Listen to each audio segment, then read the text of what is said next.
is turning 250, and it's time to rock out with our forefathers. American-made, battle-ready style for true patriots. Whether you're marching in the parade, grilling in the backyard, or raising a toast to liberty, do it in the gear that screams freedom. Celebrate 250 years of USA in style. Wear your American pride loud. Trendjackers.etsy.com. Grab yours before the fireworks.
Okay, good idea.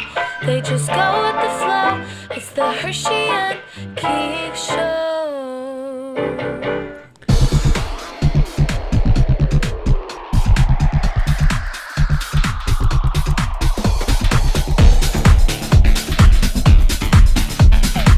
Welcome to Hershey and the Keegs Show, starring pitcher Mark Hirschman and his personal catcher, Mike Keegan. Every Tuesday night at 9 p.m. live from the Governor's Comedy Club radio studio. Thanks so much for listening. Hershey and the Keegs Show. Here we are, Tuesday night, 9 o'clock. As you can see, Keegs is not here. Our boy is out making us proud. He's got a big gig tonight. But in his place, we have, keeping warm in his chair, our old dear friend, Mr. Anthony B-Gay Stabile. Hello, Yes. Mr. Stabile. For tonight, it is B-Gay. B-Gay. Yes. And, what's going on, Hershey? I'm good to see you, my pal. And through Mr. Anthony B-Gay Stabile, we were able to land a very prestigious guest tonight. We are super excited to have in studio none other than the current managing director for NHL.com, Mr. Brian Compton. Hi, Brian. Wow, How thanks are for the you? applause. Hope you Yeah. don't mind I brought coffee. I'm usually asleep Yeah, at 9 man. o'clock on a Tuesday night. We're super stoked to have both of you guys here. Like I said, we miss Mikey. It's never comfortable for me when Mikey's not here, but he's out there making us proud. He's got a huge gig at a theater, and he's out there killing it, and he'll be back next week. But we love you, Mikey, and we're thinking about you as Love always. you, Mikey. If you need to grab my ass or anything during the show, I'm just gonna so say- things it's are not- normal, that's fine. I'll do that. I'm usually Oh, waiting okay. for Yeah. something under the chair that's coming from There's that plenty seat for both of us, over eh? here. Plenty to go around. We got a lot a lot to tackle. Before we start tackling it, we'll go ahead and we'll do a little sponsorship talk. The Herschy and Keegs show is so proudly to be sponsored by Sophia Jewelry at 134 Gardners Avenue right here in Levittown, specializing in diamonds and vintage jewelry. Go see Omid for all of your buying and selling of jewelry and mention Herschy and the Keegs for a free appraisal. I was just down over at Sophia Jewelry maybe 2 weeks ago. Place is outstanding, great prices. Omid is a terrific guy. Holiday time, please go see Omid. You won't be sorry. We have the fine folks over at Platinum Chiropractic. My friend Dr. Kimberly O'Connor is fully dedicated to providing chiropractic solutions to address your unique needs, whether you're experiencing back pain or neck pain, any sort of muscle tightness or tension, headaches even, 516-935-3555. That's right downtown Hicksville. Go see Dr. Kimberly O'Connor. She is the real deal. Of course, our friends over at New View Construction, established in 2007, they are the people to call for the finest craftsmanship and all of your general contracting needs. Call 516-924-5627 and do it with confidence. And then we have my dear friend Keith Dunn, Senior Account Manager over at American Restoration Solutions. When disaster strikes, and Tony knows that it will, they'll guide you to recovery. Call 516-662-9377. And again, ask for Senior Account Manager Keith Dunn. No further ado here. We have lots to cover. We're going to dive right in. So, Brian, obviously, current NHL.com managing director. You've been working for NHL.com for a long time. It started out, you, Stabile, New York Post. Talk a little bit about that and the sheer amazement you have of your career taking the path that it's at right now. I think I was there first, right? You came after me?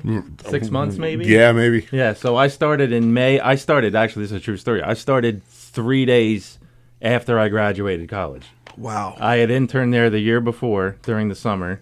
It went well, obviously, because they brought me back. But they were going to bring me back as an intern again, and somebody in the agate department had just resigned.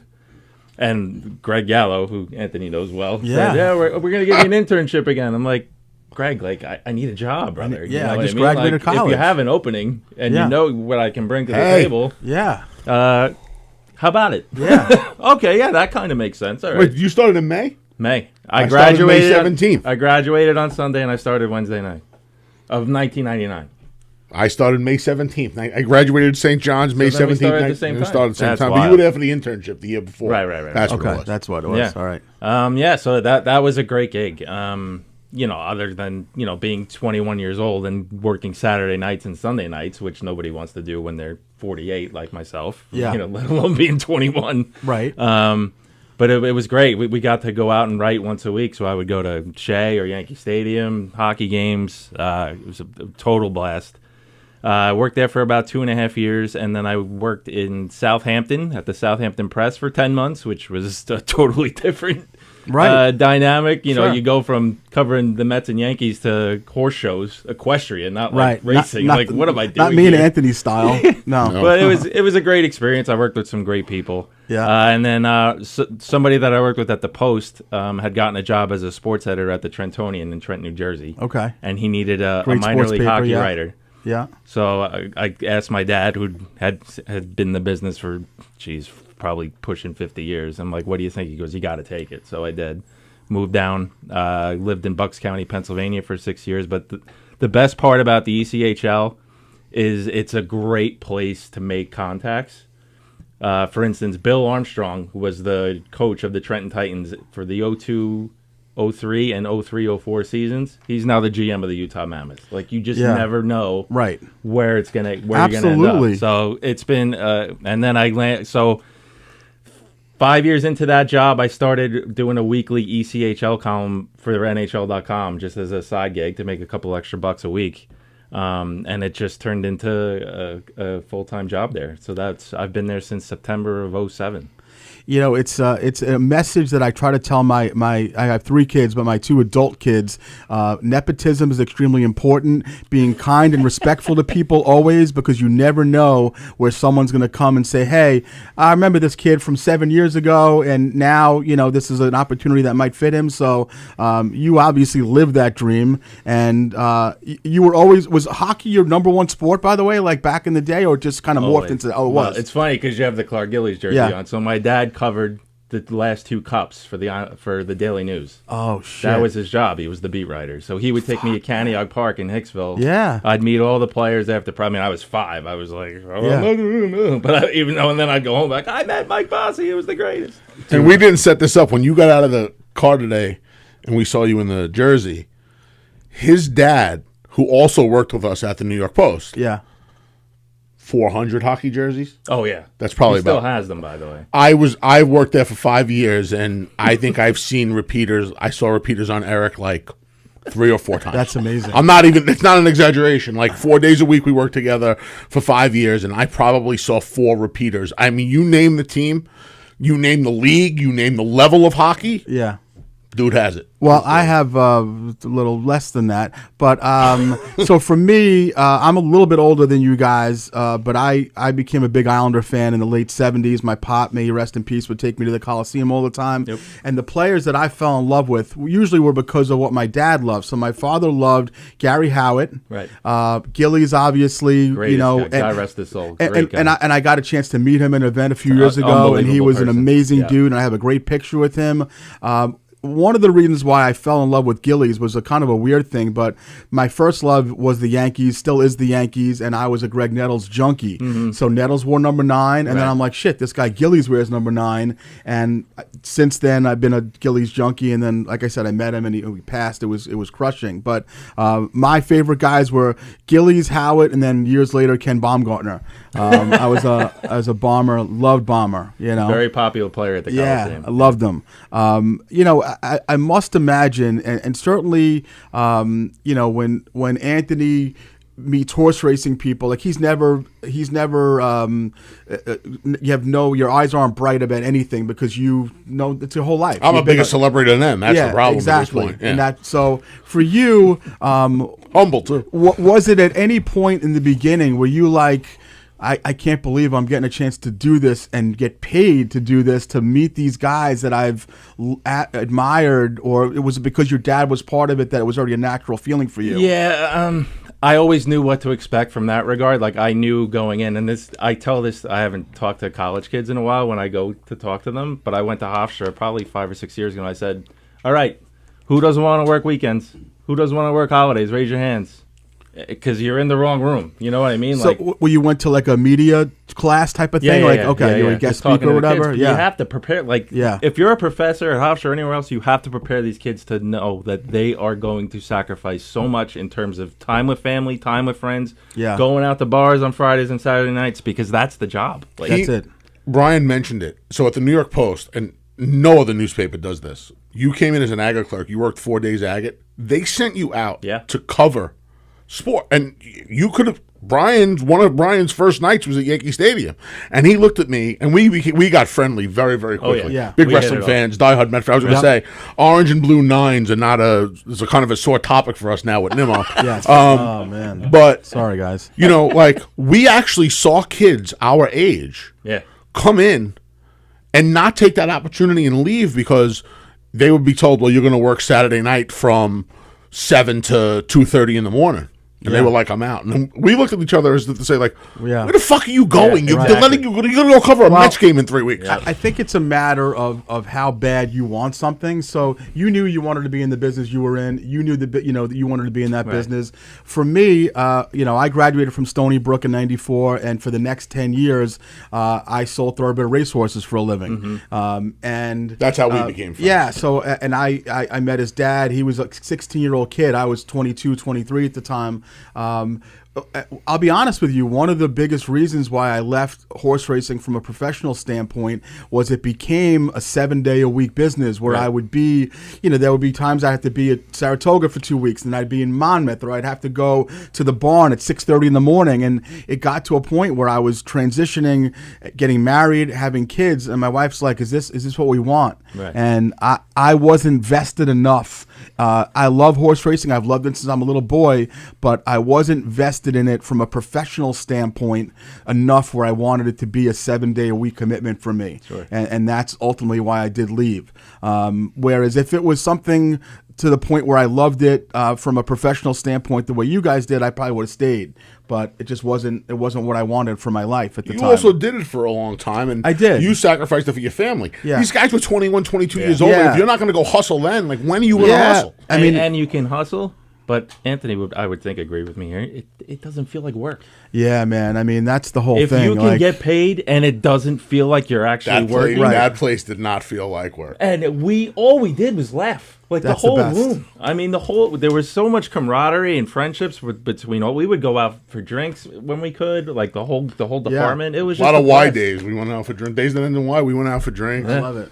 You know, A lot of fun. I mean, look, we're friends. And we 27 see years, 26, 27, and we see each other on a regular enough basis. Yeah. We talk all the time. So, it's like, I have 2 or 3 other guys that we're still friends with. I'm sure he does too. Mm-hmm. I already mentioned Matt before at the Trentonian. Yeah. There you go. From Romanowski, you got your flowers. You happy? Ramon. Yeah. But Nice. it's if you're not going to hustle in for a job that you're supposed to love, when are you going to go hustle? Yeah. And he hustled. Yeah, obviously. he hustled. I mean, the idea of getting paid to do something you love. I mean, I do comedy on a part-time basis, but I'll never forget the first gig that I ever got hired for. A guy who I'm still very good friends with booked me on the show, and I had never been paid before, and it was several months that I was doing comedy. And then at the end of the night, he handed me an envelope, and I looked inside, and it had $150 cash in it, and I had done like 10 minutes on stage. And I'm like, "What's this?" He's like, "Well, you're a comic. You're getting paid." And I was like, 10 minutes. for what I just did there, like, I love doing that shit, So certainly, I preach this to my kids all the time. If you can go to work every day and not hate what you're doing, work's going to be a minimum of 40, 50 hours a week of your life. Yep. So to be able to do that, luckily I have a career for the past 20 years that I still love, that I'm able to do full time. But I would say more people that I know, and you guys may agree, that just go to work and they're pissed off at life and they can't, and they're looking at the clock and they hate the commute, and that's just sad for me. I'm always sad when I hear that. You know? Look, you can make a zillion dollars. Good for you. Yeah. But if you're miserable every minute of your life, what's the point? I mean, if you're miserable for 50 hours a week, Right. and the people you work with and what you do, that's your awake time 5 days a week. By the time you get home, you have dinner, you take a shower, and it's bedtime already. So to be able to go somewhere and love it is really a gift that you guys have both gotten a chance to live. And it's a cool thing. I mean, I'm sure that it's something you cherish and don't take advantage of, or don't take for granted, I should say. Never. I'm so lucky to do what I do, and I mean, the benefits that I have. In our business, Anthony can tell you the benefits are hard to find. And the NHL takes care of me. I can say that. I love that. Yeah. Before we go, I want to talk some Islanders stuff because I know you're an Islanders guy. But certainly, I felt it last week, and as a hockey fan for my whole life, and an avid daily news post and Newsday reader, when I heard about the passing of Larry Brooks, even though I never met him personally, I've been reading him my entire life. I feel like. What are your thoughts? What can you tell us about Larry and your relationship with him, and what the hit felt like for you guys? Yeah, it was tough for me because hockey was always my thing, and I didn't get to cover hockey a lot at the Post because I only got to go out once a week. But when they would send me out to do Rangers, I would talk to Larry the day before. Either he would call me or I would call him and be like, "Hey, man, I'm going out there tomorrow. It's your day off. What should I be looking for?" And he would give me a heads up. You want to talk to Mike Richter and see how he felt about the game before or looking at the game ahead. Why don't you do that? He was great like that. And there was actually a story I wrote in like early 2001 or late 2000. Butch Goring was the Islanders coach. Ron Lowe, you remember Ron Lowe? He was the Rangers coach. They Absolutely. they were best friends. Yeah. They grew up together in Winnipeg. And I was the only one who had this story about how they're the coaching the Islanders and Rangers I remember at the this. same time. And it was like this really long-form story, and it turned out great. Larry called me to tell me what a great story it was, and that I should be proud of myself. So that meant a lot. I mean, look, journalism's a dying breed. Newspapers are a dying breed. It's sad. I mean, I ride the train every day. Who's reading a newspaper? Nobody. Everybody's on their phones now. It's just technology, right? But Larry was one of those guys who wasn't afraid to tell the truth. I know he would piss off people every now and then. That's part of it. That's part of the job when you're a columnist in New York City. But he had a zillion contacts. When Gretzky was coming to the Rangers, who broke it? Larry did. That's just what he did. He knew everybody. Yeah. And he had, for the enemies that he had over the course of the years, he had tenfold in terms of solid People relationships. Yeah. So obviously, and I hate when this happens, but one of the things that the common sports fan, or even sometimes the casual hockey fan familiar with Larry Brooks about, is the back and forth he had with Tortorella. That's the thing that sticks out in our mind, right? And I kind of hate that, because Larry Brooks was so much more than a pissing match with John Tortorella, who is an abrasive, rough guy who has pulled that bullshit with lots of people. Obviously, in the past couple of weeks, he's come out and spoken beautifully about him and reached out to Larry's family, and which was nice. But I've watched those Brooksy Tortorella videos a million times, and I'll tell you the thing that I loved about it twofold was, number one, Brooks did not back down to him for Not 1 once. second. Not once. He didn't pussy out at all. He was toe to toe with John Tortorella, who's a tough motherfucker, right? So that I loved. And the other thing, I loved how Torts called him Brooksy, because that's a hockey type of nickname, right? And that's not, you don't usually see that when you watch media talking to a reporter. But Brooksy, to me, and please expound on this, but to me, what it meant was Brooksy was one of the guys. He was one of the guys, whether Torts liked him, respected him or not, whatever it was, he was one of the guys. And so please expound on that a little bit. Anybody can write a column. Yeah. Some columns are obviously going to be way better than others, because there are people who can write and there are people who can write. Larry could write, obviously. Yeah. Where I'm going with this is this. If you're like a basement blogger and you can write whatever you want, you're not going to see this person the next day.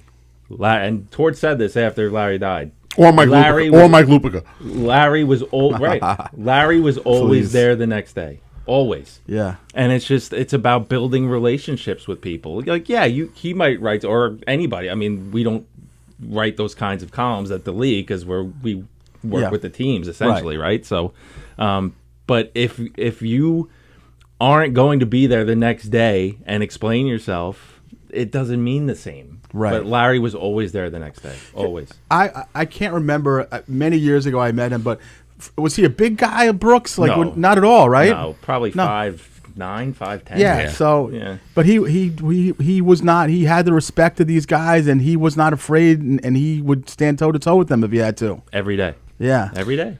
This man next to me has tried to make me a hockey fan for 26 years. It just never really. He hasn't done a very good job. And even though I was working in the racing department, I'm answering the phone a lot, because we did work with quite a few lazy people as well. Great friends, lazy workers. Yeah. And I never had.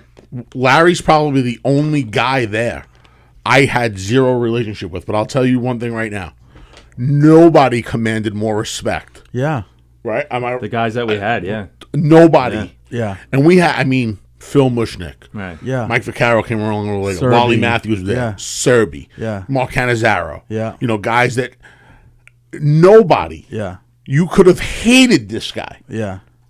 Yeah. Fucking hate this guy, but I respect him. Yeah. And that's, at the end of the day, you can't really ask for. You're gonna write these columns and you're gonna stand by it. You're gonna crack some heads. You're gonna crack some eggs. He was great that way. He commanded a lot of respect, and anybody that was around him respected him. Speaking of Cannizzaro, by the way, Brian, we had Cannizzaro on a couple of days after Nick Mangold passed, and he helped me get a hold of him, and he was terrific. He was just really a great guest, and another, obviously, the passing of Mangold was like we've had a couple of real big hits in New York sports over the past couple of months. Not been a great year whatsoever. For me, I grew up 10 minutes from the Coliseum, so it was just kind of a natural thing that I went to a million games as a kid. Yeah. And we're kind of seeing a little.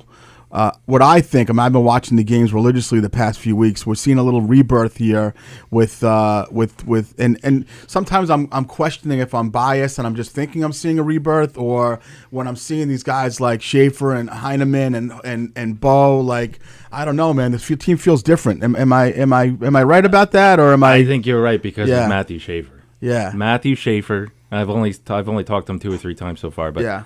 He is the most level-headed, mature, 18-year-old kid I've ever seen in my entire life. And this kid has been through hell and back, man. Hell and back. Lost his mom as a teenager to cancer. And his billet mom committed suicide within like the same year he lost his mom. Outrageous. And he's already meeting with kids who have lost their parents before and after games, off days. Yeah, he's just... he's a different breed, man. And they won the lottery, but they really won the lottery with Matthew Schaefer. When I saw him speak on draft day and he was breaking down, I mean, his mom hadn't been gone for long, and he's the number 1 draft pick in the NHL as a recently turned 18-year-old kid, and so obviously he's a ticket. There's no question about it. But then while watching, I'm like, where'd this guy Heineman come from, and Shabanov, and like these kids can play, and they're dogs, like they're bulls. They're tough kids, and they're faster now. Shit. They had to get faster, Yeah. and that was something Matthew Darsh went out and did over the offseason. I'm loving what the GM's doing. They had to get faster. Yeah, and you could see it every game that you watched. They're buzzing around, faster. And the thing that's what I've been noticing is that they're very frequently now setting up what looks like a power play when it's not a power play. They're getting there because of their speed. Yeah, they're moving the puck quicker than they ever have in a long time, and this is what the NHL's become. Whereas you used to do the drop and dump, but that's not really happening as much anymore. So it's super cool to see. I mean, for me, I went through a little period of time where I was really pissed off that they left the Coliseum. I live down the block now, 6 miles, whatever it is. But I'm going back to UBS, and I feel like the old barn feeling, which will never be replicated anywhere. It can't. But I feel like, obviously when they were in Brooklyn, it was just a shitstorm. But being at UBS, I feel it's a little bit coming back. What do you think about that? You have to win. Yeah. I you know what I mean? Yeah. They had that terrible start to the season when they were moving into the building. Mm-hmm. Game 1 was packed, which you have to expect. Yeah. You're opening the brand new building. But yeah, the Islanders have been like this since the late 80s, early 90s. If the team's not good, good luck. That's what I mean? Like, you have to. It's not downtown Manhattan. It's not Toronto. It's not Montreal. You have to put out a winning product. Right. It's not like the Knicks or the Rangers, which they'll always be sold out with corporate guys all the time in there.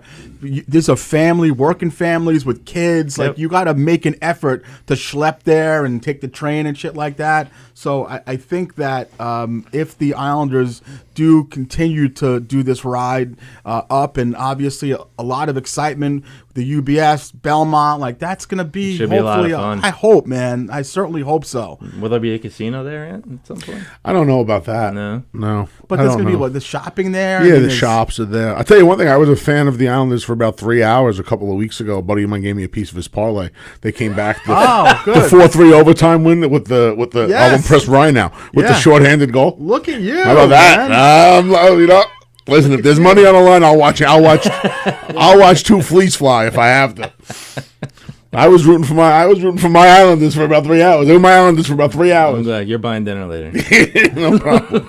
No problem at all. Hold on a second. So I don't know if you guys know this guy. Is he a friend of yours? Jason Bizik? It's my guy. Oh, that's your guy. Okay, Yeah. So he said he loves Brian, but he's BCom's last chance to get to be able to be a hockey fan, to get him to know about Schaefer. Everything about him on and off the ice is amazing. There you go. So I think your boy's accurate. I think for the common fan who doesn't know this, Schaefer actually is currently living with Matt Martin and Matt Martin, Sydney Esiason, Boomer's daughter, and apparently it's been well, of course you do, you perv. But ultimately, Martin, who's a retired NHL player, sounds like one of the greatest human beings on the face of the earth. Isn't that something, huh? He really is. Wow. Yeah. Well, he will only make Matthew Schaefer that much of a better person, even though he's already an amazing guy. So it's interesting to me. apparently Schaefer had many offers as far as current players, retired players. Oh, yeah, they were lining up. Literally lining up, and for whatever reason, he decided to live with the Martins. And apparently, it's just from playing with the kids to it's unbelievable. Taking care of them when Martin's on the road and doing. I guess he's doing TV or radio somewhere. What is Matt Martin doing now? He's an assistant GM. Oh, right. Yeah. So that's right. So he's traveling, and it just seems like it's a perfect fit, and it's just so cool to root for this crew right now with everything that's going on. It really is. And Sydney's always on Instagram, and she's posting videos and stuff, and you see the girls like jumping up and down the bed watching Schaefer play. It's adorable, man. It's so cool. That's just the coolest thing. Yeah, man. I'm super excited. I mean, I was at through doing the podcast, and we've had on. We've been pretty fortunate. We've had on Speedy Claxton recently, and we have Todd Zeal coming on, and Tom Arnold was on recently. Me and Keegs were invited to a really nice charity event a few months back, and we got to meet. And Keegs is an Islander fan too, a little bit younger than you guys, but also a diehard Islander fan. And I got to spend legit time just sitting and bullshitting with Bobby Nystrom, great guy. with Jigs McDonald, phenomenal guy. Jigs McDonald texts me on my birthday every year. I mean, that's cool. I mean, it's unbelievable. I'm waiting to hear from him before my own dad or my mom. It's crazy. You have to realize, for me, the level of surreal. I mean, the Bobby Nystrom, scoring the winning goal poster of Newsday was on my wall in my childhood bedroom in Valley Stream forever. Yeah. My old man loved Nystrom, Right. loved those Islanders. So I just was at a table next to Nystrom, and certainly you try to be a little cool when you're at these events. You don't want to be like, even though I had a fucking jersey and I had them sign it, but that's a little bit whatever. No, you handled it well. I did, but Nystrom was super cool, and certainly at some point I mentioned the podcast and if you'd like to come on, and his answer was, listen, man, I appreciate you asking, and I'm not bothered by it. I've forgotten more stuff than I can remember. I believe and podcasts just aren't my wheelhouse. And I was like, you know what, that's a cool, great fucking answer. Yeah. Great guy. So that was cool. And then Jigs, I didn't ask, I just talking to Jigs for 15 or 20 minutes for me was like, I couldn't even comprehend what was happening in my life at that point, because that was amazing. I would say the longest conversation I had that night was a guy that I love watching was Benoit Hogue. Yeah, and he's a great guy too. He was great, and I tell you, I'm very rarely surprised doing this podcast now for almost 4 years. Like, usually when people say they're going to do it, they do it, and when they say they don't. But Benny was like all down. He was like, it didn't seem like he's really involved with media a lot anymore. So when I asked him, what he was asking me, like, what's a podcast? Like, what do you do? Like, and I'm like, we just sit around and we bullshit, and we usually do it by Zoom if it's someone who's at it. He's like, I definitely want to do that. And then he hasn't gotten back in contact with me, which I was surprised about, but he told me the story when he was traded from Buffalo and the Turgeon and Andy Wood. Like, it was the coolest shit because, he was on the fourth line there and he wasn't getting a lot of time. And then he came here and I think he banged out like 35 goals his first year. Ray Ferraro. And exactly. So for me as a kid, I must have been like 20-ish, 20-something when that happened. And he's telling me the legit story of how it went down and how the GM came to him and said, they really want you in this trade and they're going to put you on the second line or whatever it was. And I'm like, I remember reading all this shit all the time. But you don't always know if it's the full 1,000% truth of what happened. But when you hear from the guy himself, so moral of the story is if you talk to Benny, please. I'll let him know. You can let him know. That would be cool. Your cell phone. That would be super cool. Before we have a whole ton of other stuff, I want to hit my second set of sponsors, Mr. Walker, if that's okay. The Herschy and Keegs Show is brought to you by Sunray Services. My man Eric Haft. Now is the best time to convert to hybrid heating and cooling. Call them today at 631-231-5533. Visit them online at www.sunrayservices.com for all your heating and cooling needs. They are the best in the business. We have our newest sponsor, AMI, over at North Belmore Collision, 2734 North Jerusalem Road in North Belmore. They are available 24/7. You You can call Ami at 516-785-4862. They meet by accident. We work for all major insurance companies, free estimates. Please call Ami at 516-785-4862. We have my good friend Scotty Advapsky over at Demolition Specialist.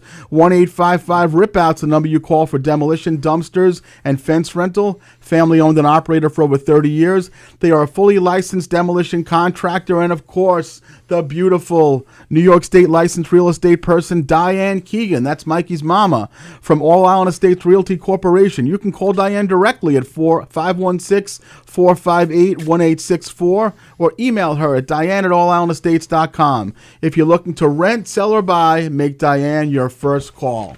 Okay, getting back to some, before we, there's a bunch of hockey stuff I still want to hit on, but one of the things I noticed during my research over the past couple of weeks, which I did not know about you, was that you're a big member of the KISS Army. Huge. Yeah. Huge. And so I'd like to know how it hit you when the awful news that Ace Frehley passed. That was tough, man. Yeah. Ace is the one member of KISS I've actually spoken to. I interviewed him because he played at the Winter Classic at Citi Field in 2016.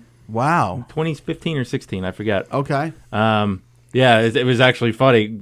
He messed up the day that we were supposed to talk. It was supposed to be the following day. So I'm in the car with my son, who was like 6. Yeah. And he answers the phone because I'm driving. He's like, hello? And Ace is like, is Brian there?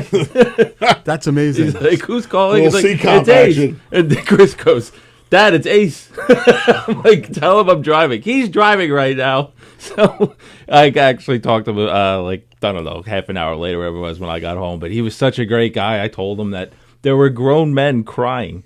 The first show I saw them was the first night at MSG in '96 on the reunion tour, which was like a playoff game. I mean, it was the loudest, craziest atmosphere as far as a concert goes that I've ever been a part of. Yeah. It was nuts. Fuck. And I told him, I didn't even know much about the band. I was only there because a buddy of mine from work had an extra ticket. He's like, do you want to go? I'm like, all right. So I just went. And You're 20 years old or whatever. 18. Okay, 18, yeah. Yeah, it was crazy. I just got so into it. But I told him, dude, there were grown men all around me, bawling their eyes weeping out. And he was the Ace cackle, we're there crying. That's amazing. I'm like, dude, they were in their late 30s or early 40s. They didn't get to see you guys in makeup and costumes and all that stuff. That's right. It was that just had me hooked. I think I saw them probably 30 times. That's unbelievable. Yeah. I sometimes think that, I don't know if it's because all the makeup and stuff like that, but I don't think people can really identify just what a fantastic guitarist Ace Frehley was. Amazing.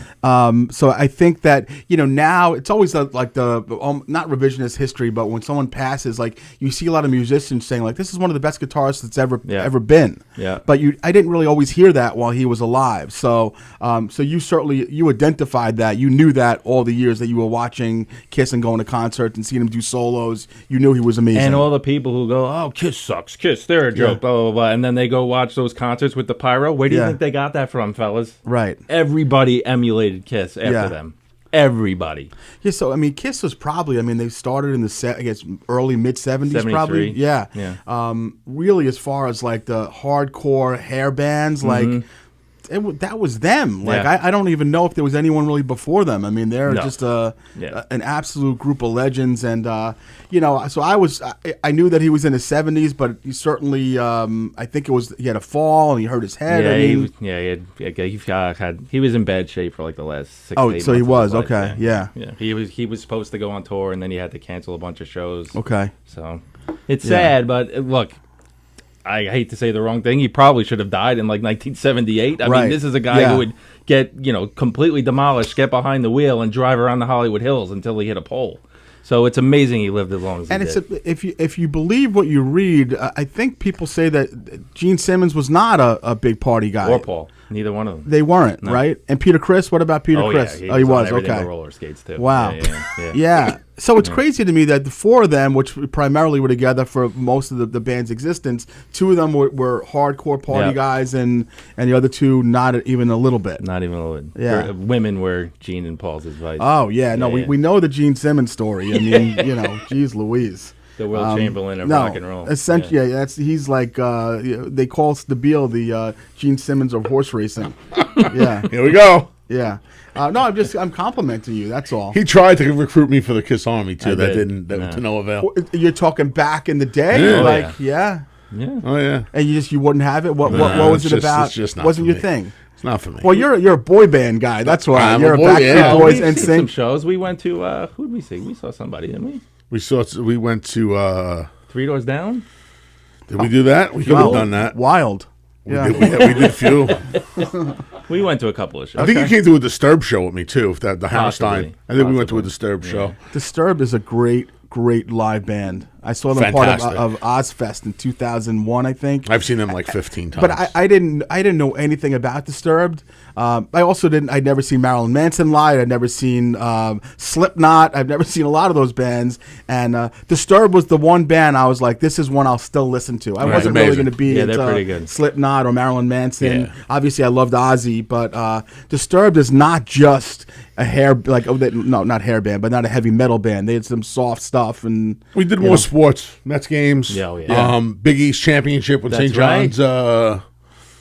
2000. I don't know if either one of us remember it that well because the night before was pretty iconic evening. There was a place at the Post which is no longer with us called Fat Sal's. Fat Sal's. And that was our place. Yeah. And they knew me by name. Yeah. And it was a standard Tuesday order. Oh yeah. Right? And Meatball sub. we would, and Fat Sal's was like our thing. And the guy would always, at one point, Hondo literally had like, what do you call photoshopped? Oh, okay. A Fat Sal's menu into my hand for a Hondo Fat column. Sal's was by St. Fat, John's? Fat Sal's was about 10 blocks from the Post Yeah. building. Oh, the Post building. Okay. And I think the night we went, who called us? I don't remember who called us with the tickets. Lenny. Could have been Lenny Robbins. Probably Lenny. Yeah, Len Robbins was like, hey, I got two. I know Stabile's a Johnny. I got two for, and we were like right behind the bench. Yeah, it was amazing. We had great. Yeah. That was like a double Fat Sal's day. We were just Double trying Fat to. Sal's? We were trying to like get over Friday love night. that. It was a rough night. Friday night was a rough night. We both got dragged in Saturday, and he was helping me with the racing. I was in for my partner for Vic. I was like, all right, man, we could try this, but this is going to be a double Fat Sal's day. I can just tell you that right now. We double Fat Sal that. Phyllis is cringing right now, but we double Fat Sal that day. Yeah. I forgot that you were St. John's. We had Zach Braziller on a few months ago, Nice. and he was awesome. I mean, I'm a St. John's basketball junkie, so Right. we're gonna have him on again pretty soon. All right, there's a few not Islander, but more so hockey things that I'm always fascinated about, and I'm sure you can offer me your opinion on it. Two things. Number one, I've always been interested in the fact that when hockey injuries are reported, it's always very like lower body injury, upper body. Like a guy can have his whole. Well, sorry, Tony, but Tony is missing a leg, by the way. So if they would say like lower body injury for Tony, Who had 938? yeah. What I'm saying is, my point is, why is there such a vague, and no one complains about it? Like you can say lower body injury and that's it. Why is it like that in hockey? I think it's just the way the organizations want it. Yeah. Because look, it's a violent sport, right? If the teams go out of their way to say, hey, Mark Messier has a broken leg, Yeah. they're gonna go after his leg when he comes back, right? That's my thought. But nobody process. like if there's vagueness like that in NFL, it's a big pissing match and people get fined and suspended and shit like that. NHL, you don't hear any of that baby talk. It's just lower body injury, shut right. the fuck up, and that's going to be the end of it. Yeah. Right? I've actually heard shut the fuck up. Yeah. I don't want to answer this question. Shut the fuck up. I love that. The other thing that I love about hockey, and I'm sure there's a rational reason for it, but we hear with baseball, basketball, and NFL more than anything, constantly players holding out. They're always holding out. I cannot remember an NHL player. Now, obviously, there's been lockouts and strikes and things of that nature, but you never hear so-and-so is holding out or he's not participating in camp, nothing like that. Why is that with hockey? Loyalty. I think hockey players are a different breed, man. Tell us about that. Well, that's what I was Yeah. talking about before, like how blessed I am. Like, I've covered all the major sports. I've been in every kind of locker room you can be in, and hockey players are just different. They're more down to earth. Whether it's the Canadian air that they're all breathing in, I don't know what it is, man, but they're just better suited to do what we do. You know what I mean? Like, Yeah. they're happy to sit down with you and talk for 10 to 15 minutes. It doesn't bother them. Do you think, Brian, that it's the 4 o'clock in the morning, mom getting your ass in the car to go skate before Maybe. school, or midnight when you have ice time? Like, is it that there's just such a love for what they do, and maybe it's also because there isn't the level of salary in NHL that there is in basketball, baseball, and they make good money, but they're not Right. making those same kind of money as the other sports, though. They're getting there. I Yeah. mean, Connor McDavid's going to be a free agent in a few years, and he's going to get gonna see banked, $20 million. But right, but I mean, as compared to No, I know what you mean. NFL, I don't think yeah. it's the money so much. Yeah. I just think it's. I don't want to say upbringing, but I just Yeah. think they're just a different breed. It's hard to explain. I don't know. So you would say, and certainly we see this, that the hockey player, it seems like a very grounded, family, strong root type of background to me. I mean, I've always felt that way. Yeah, for sure. So these guys just want to play, and they're going to get their money, and they're not going to hold out and piss and moan about an extra whatever amount of money it is. Yeah, and then you get to the playoffs. These guys are playing half dead. It's insane. Yeah. Like, Patrice Bergeron played Game 7 of the Cup Final with a punctured lung. It's crazy to me. Like, how is he Crazy. even allowed to do that, number one? But Yeah. number two, like, holy shit. Like, he Yeah. played ice hockey with a punctured lung. Punctured lung. As a fan, like when he first started, especially when he came back from Trenton, Yeah. and I knew he was going to be covering games and stuff, I would watch post games because that's it's one of my buddies. your And boy, I remember, yeah. you remember the first time I yeah, saw you in the yeah, scrum, yeah. I called him. First time I saw him in the media scrum, I was like, "Scrum, fucking on TV, bro! I'm so proud."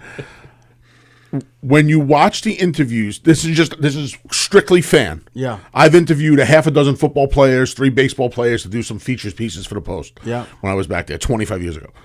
Watching the interviews, there is it just seems like there's less of a sense of cockiness and entitlement to Yeah. these guys. Humility. And is- I think it's what you said. Yeah. I think it's you go get your ice time when you can go get your ice time. Yeah. There's a commitment from your family purchasing an extraordinary amount of equipment right? You can go to a baseball field and hustle a bat or hustle a glove from somebody. You go to a basketball court and if somebody has a basketball, you need a pair of sneakers. Yeah. This is, I've done it. I used to take Christine's niece and nephews around. Yeah. They would fill up the back of the car with the amount of equipment you need Yeah. for this Yeah. stuff, and go into White Plains at 5:30 on a Saturday morning. That's right. If I wanted to play basketball, I walked 4 blocks to two. Yeah. Oh, I mean, who am I kidding? I drove 4 blocks to 207. I drove next door to 207. Yeah. And you played bad. Somebody had a basketball, and you had your sneakers on, and your shorts, and you shot the basketball around. That's excellent point. Brian, as far as God, you've met so many people. Tell me a couple of people that really stand out to you as far as just being top-notch quality human beings, whether it be someone in the media or more so even a player, like people that you have a little bit of an extra reverence for because of the way they treated you and the way that they were as human beings. Oh, man, there's so many. I mean, Gart Snow didn't get a lot of things right when he was Islanders GM all those years, but he knew character, man. Like, when they beat Florida in 2016 at Barclays, for that was their first playoff series win since Benoit Hogue, in 1993. Yeah. They had not won one single playoff series until 2016. Jesus Christ. All those guys were drafted within 4 or 5 years of each other from like 2008, I want to say. Yeah. Until then, Travis Hamonic is on this list, number one. Okay. I'm getting to why. Yeah. So during that run, I would go on Twitter before games, and my son would predict the scores. Hey, Chris was 6. Okay. So they like rallied around it. Anders Lee came off the ice one day after practice, like, tell C-Comp to keep going, keep it going. He's our good luck charm, blah, blah, blah. I'm like, oh, thanks, Anders. That's great. So Chris had a birthday party that he had to go to. I came back from Florida for after game 2, I think it was. Travis Hamonic is in his pickup truck. And he sees me and Chris walking back to my car. And he stops the car, rolls down the window, goes, is this the guy picking our scores? I'm like, yeah, it's him. He gets out of his truck, puts his arm around him, takes a picture, gives him a hug. Dad, Chris, thanks so much. We really appreciate it. Like, this doesn't happen in other sports. No. Juan Soto is not getting out of his car. No. To thank you for predicting the Mets score. He's running over Chris, not driving. Yeah, exactly. He's got to get to the Bad Buddy concert. Yeah, That's right. You know what I mean? It's just Travis Hamonic Okay. for sure. Anders Lee for sure. Okay. Fans don't want to hear this. John Tavares was always great with me. Always. Yeah, I mean, fans don't want to hear it just because what happened, but Right. all the years he was a great player and he was great in the community as well. Matty Martin, great, like Top I notch. said before, top Yeah. notch. When I went public with my MS, the first person, family or non-family, to reach out to me was Ryan Strome, who I had not spoken to in probably 5 years. Yeah, Strome's been gone for several They got years. it for Jordan Eberle in 2017. 17, I think it was. Yeah. So Shit. that's what I'm talking about, man. Like hockey players are a different breed. So completely different. conversely, and certainly it'd be tough for you to mention names, but how many times over your kind of lengthy career have you dealt with players that were just rotten pricks? I can count on one hand. Really? Yeah. Wow. I'm not going to that really says a lot. I'm not going to tell you who No, they I don't are, want you to but- tell me the name, Yeah, but yeah. I mean that really speaks volumes considering you've met more than hundreds of players. You've met thousands of players, I'm sure. Yeah. So on one hand, I could count on one is just that's remarkable to Right. me, and it really speaks volumes about the sport that you've kind of pledged your life to. I mean, when's the last time you were watching the news and you saw a hockey player like shouting at a reporter?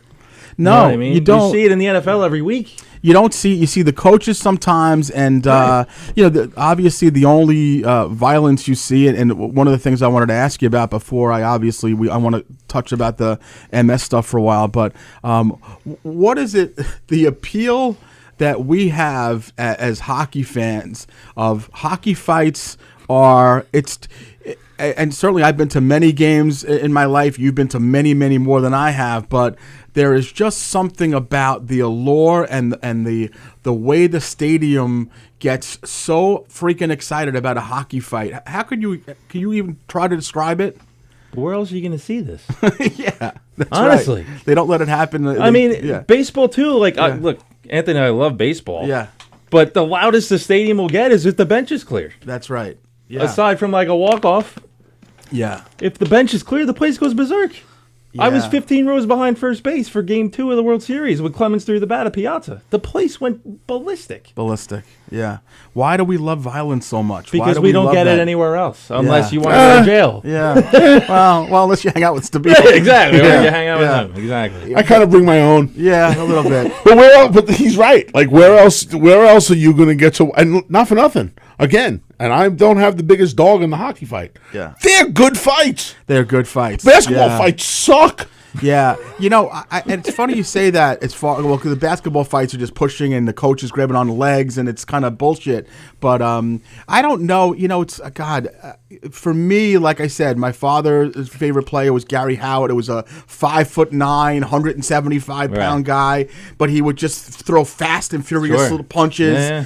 And then when I was a teenager, Baumgartner was a big, long-haired, blonde Yeah. guy with a left punch and Straight out of and, Poison. yeah, Amazing, yeah. and then Mick Vukota and Oh, Rich great guy, Pilon Mick, and so and at the time, me and my buddy used to we get dropped off at the Coliseum, we get all banged up on beers in 347 whatever section, and Baumgartner got into a fight with Vukota, we would go fucking ape shit. Right, and that was every it was game. a whole night. One of them fought every game. Oh yeah. At least. There's no question about it. But it's like that. It's human nature, Mark. Like, Yeah. you mean to tell me people watch NASCAR so they can watch 500 left turns? They're Yeah. waiting for a car wreck. Yeah. Or they're waiting for like two of these guys to pop out of those little windows and beat the piss out of Right, each other right. and spill milk on each other and other shit. Yeah, that's just society. That's just kind of a little bit of a warped thing that we have that I guess hockey gives it to us. And I know there was a little bit of a downturn in fighting where they were like trying to put an end to it Right. a few years ago.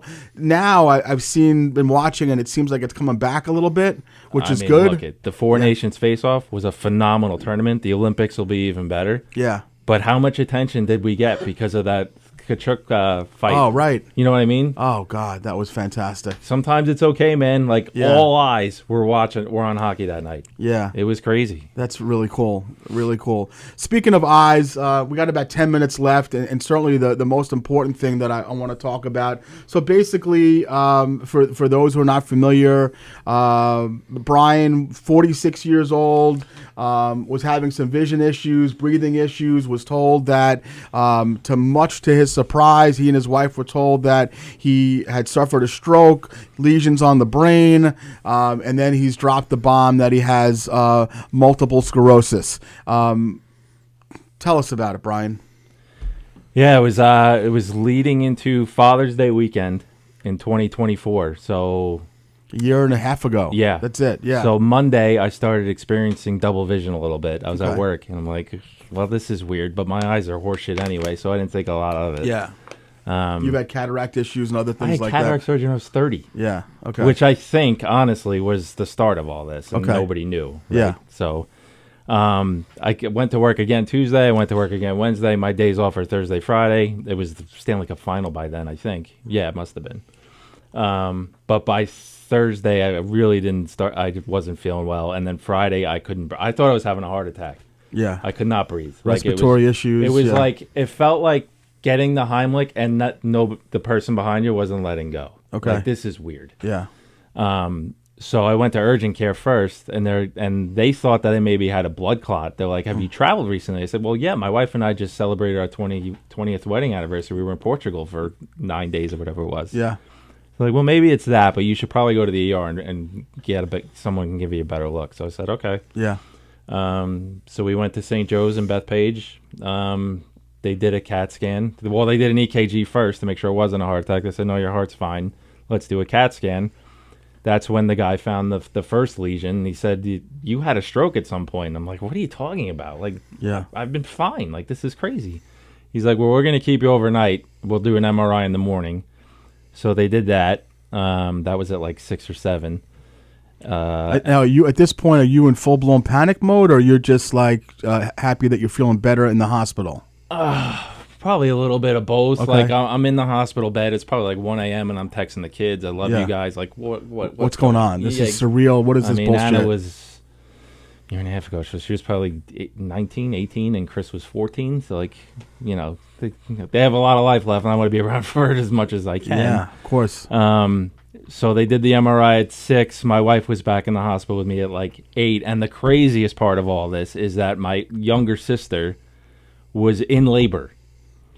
So half the family is trying to, they're trying to celebrate over here, and then I have this. So she's going in on. labor where? Winthrop? Where is she at? She's in So not in Bay St. Shore. Joe's. What's Okay. the hospital in Bay Good Shore? Sam. She's Yeah, Good yeah. Sam, Somewhere, yeah. not Good Sam, Yeah. but one of those. Yeah, the St. Catharines. There's a couple of hospitals over there. Yeah. So my brother lives in Jersey. He's Joey's godfather, my nephew. So he was already on his way up with my sister-in-law, but my wife called, like, Brian's in the hospital. We Yeah. don't know what's going on Something's yet. going on. So instead of going to the hospital to see my sister and his godson, he's with me. So then it's like noon, and the neurologist comes in and goes, "You have multiple lesions on your brain, and we're pretty sure it's MS." And it was just the most heartbreaking part about it was my wife lost her mom to a brain aneurysm 2.5 years before we met. So she was 20. My mother-in-law was 42. So she hears anything that's going wrong with your brain.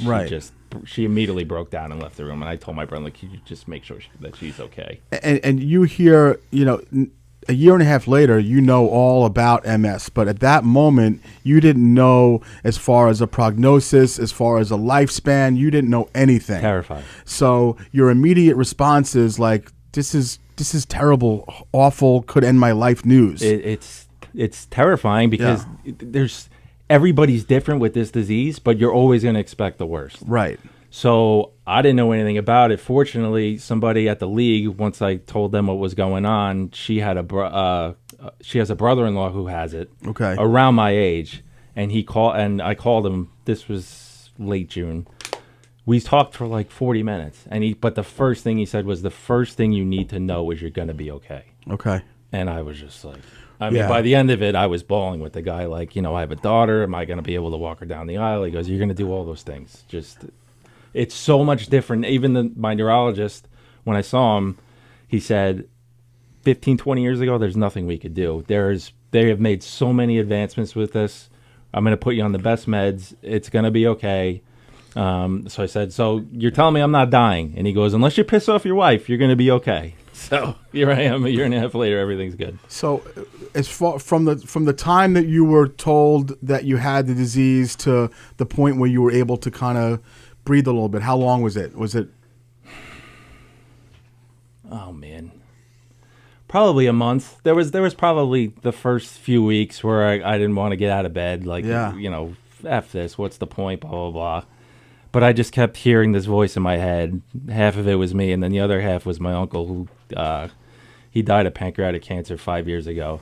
And he would have been the first person to say, pick your shit up, man. Don't do this. Yeah. Fight. You got to fight, man. You got so much to live for. You got so much to fight for. Don't do this.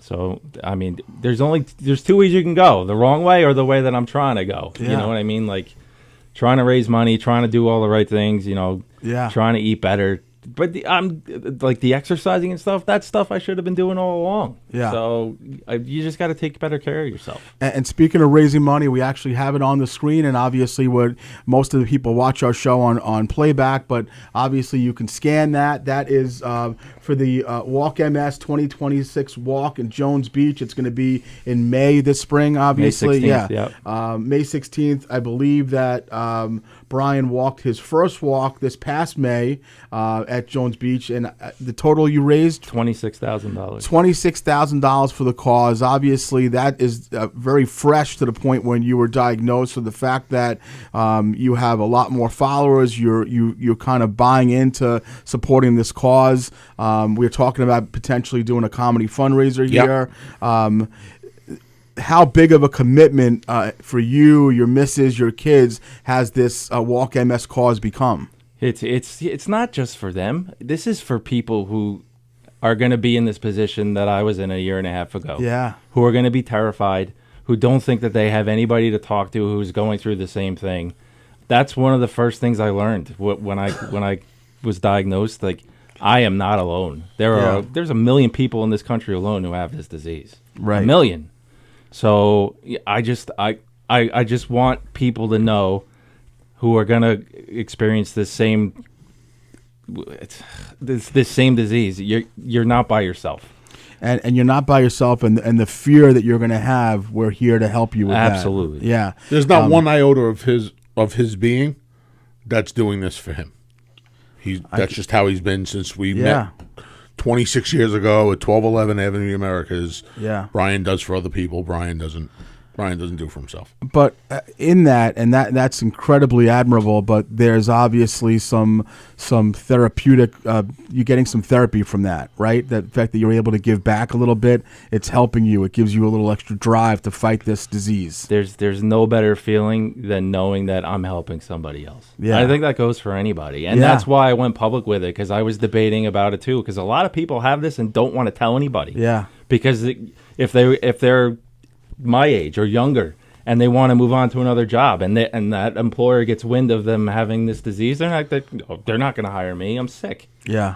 So I just think it's huge to have this cause to try to help other people and know that they're not by themselves. Just kind of circling back a little bit. So you're in the hospital. It's your brother, your wife having a hard time handling it. At what point do you deliver the news to your kids, and how is that one of the hardest things that you've ever done in your life? Yeah, but I think that they've talked about it more within themselves, like one-on-ones without me. Yeah. I think when I was just sitting there with my wife and them, they were quiet, but they weren't crying or anything. It was just like very maybe not uncomfortable silence, but it was just like, okay. Yeah. You know what I mean? But I mean, they're two of the greatest kids, because to me, oh, Dad, let me help with the laundry. Dad, I'll take out the garbage. You know what I mean? Like, they picked up the slack in so many ways. And I'm going to tell my kids I have MS just so that they can get some help. Such a dirty animal. My son in particular, because my daughter's away at school, 9 months out of the year. Oh, right. So, That's right. So Chris has been amazing. that's an interesting thing. Like, so your daughter was obviously either at school when you were diagnosed or just came home. She just come home. Yeah. So the idea of when she goes back to school, is there a little extra like, is it okay, Dad? Like, am I good, or you guys are settled and everything's okay? I think she has those conversations more with my wife than me. Okay. Yeah. So your kids are cool, man. It's something they're cool as cucumbers, for sure. They are, and Yeah. and Anna knows too that if there's something wrong with me, I'm not going to tell her because I Yeah. don't want her to worry about it. Right. Like I told her as soon as after I was diagnosed, when she went back to school, I said, "You have your wings, go fly. Don't Yeah. worry about me. Yeah. I'll be fine." That's amazing. And my wife's amazing. Like I'm in good hands, man. Between my wife and my doctors, yeah. scientists who have keep with these medications, it's ridiculous how far technology has come with the medicine. Thank God for that. Yeah. I mean, thank God for that. And certainly you're an inspiration. And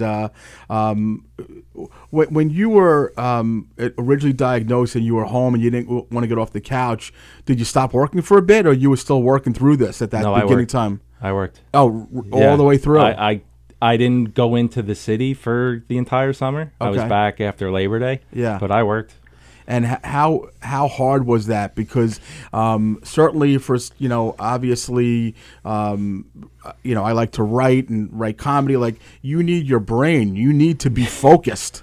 So how hard was it to do your job without that same level of focus? Well, I still deal with it every now and then. Brain fog's real, man. Like, I get it almost every day. No, I don't mean from the disease. I'm just saying in general, like the distraction you had. I needed it. Oh, okay. I needed it. Okay. It was a wonderful distraction. Wow. And my boss even told me, "You don't want to come in anymore. You don't have to." And I'm like, I want to get out of this house, man. Yeah. I need to move around. Yeah. You know what I mean? Like, am I crazy about being on the 5:16 p.m. from Penn every night? No, because I got to fight for a seat, right? But, right. Yeah. I need to get out of the house. I don't want to work from home all the time. Okay. Yeah. So when you say your boss, I mean, obviously you deal with Gary Bettman. You don't mean the boss. No, not Gary. No. Okay. No. Bill Price, who's been he's been so freaking supportive since Yeah. this all went down. He's been amazing.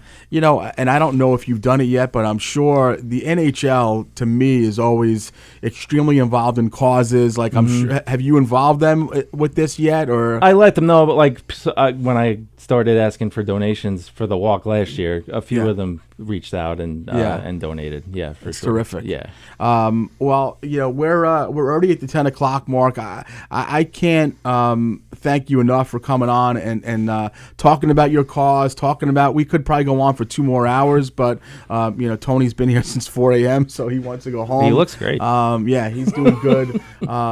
So please, before we go, anything at all that you want to, anything you want to plug as far as your personal stuff, the MS stuff, please go ahead and take the floor. Yeah, just if you can scan the QR code there on your screen. You don't have to donate. Anybody who just wants to join my team, help me fundraise, you want to come to Jones Beach and walk with me, the more the merrier. It would mean a ton. It's a great day. The MS Society does a wonderful job. It's only about an hour and a half. But let's commit to going right now. Yeah, I will have my hip done. I will have my weight off, and I will be there. Bring your cane, man. There will be no cane. I'll piggyback. I'll have everything.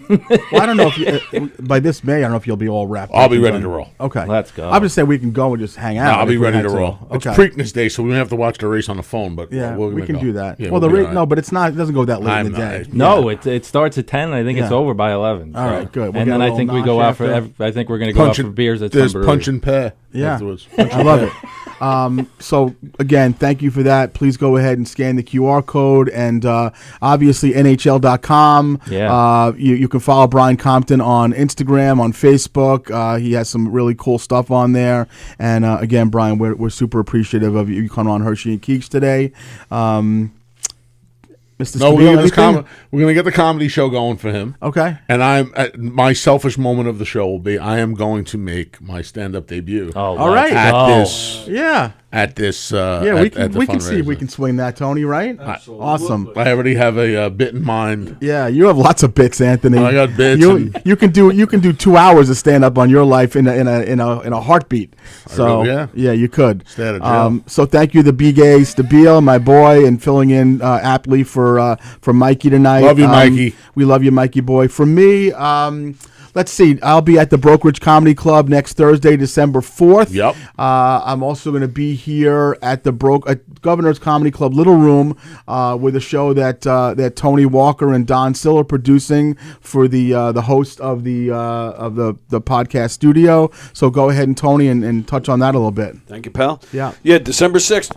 Excuse me. It's a night with Gov's Comedy Club podcast. Some of the hosts from the various shows here will be doing sets, including you and Mike. Mike will be headlining. Yeah, so it's me, it's Mikey, it's Laura Patton, it is Tony's going to go up. Yeah, I'm hosting. Kathy Arnold's going up. Terrific. Rosie Fumara's going to go up. Yeah. Lou Pratt's is going to do a little bit. Yeah, That's amazing. It's going to be a fun night. Yeah, looking forward to that. So, as always, folks, we appreciate you watching. For any new followers or listeners, please like and subscribe. You can find us on Facebook, YouTube, Twitter, the whole nine. And we appreciate you guys. We hope you had a great show. And we will see you next week. We are back with, I believe, I have the famous columnist Jeff Perlman on next Tuesday. Yeah, good guess. Jeff's coming on next Tuesday, and we're looking forward to that. How the bad guys won. Yeah. Phenomenal 86 Mets book. Damn Have you straight. read this? Yeah, of course, absolutely. Fantastic. Yeah, no, Perlman is definitely a good get. We had a lot of good guests coming up. We have Todd Deal coming up in the new year. We have Ally Aquinta coming on in studio soon. So keep on following the Hershey and Keegs train. We appreciate, we love you, and we'll see you next week. Thanks, guys.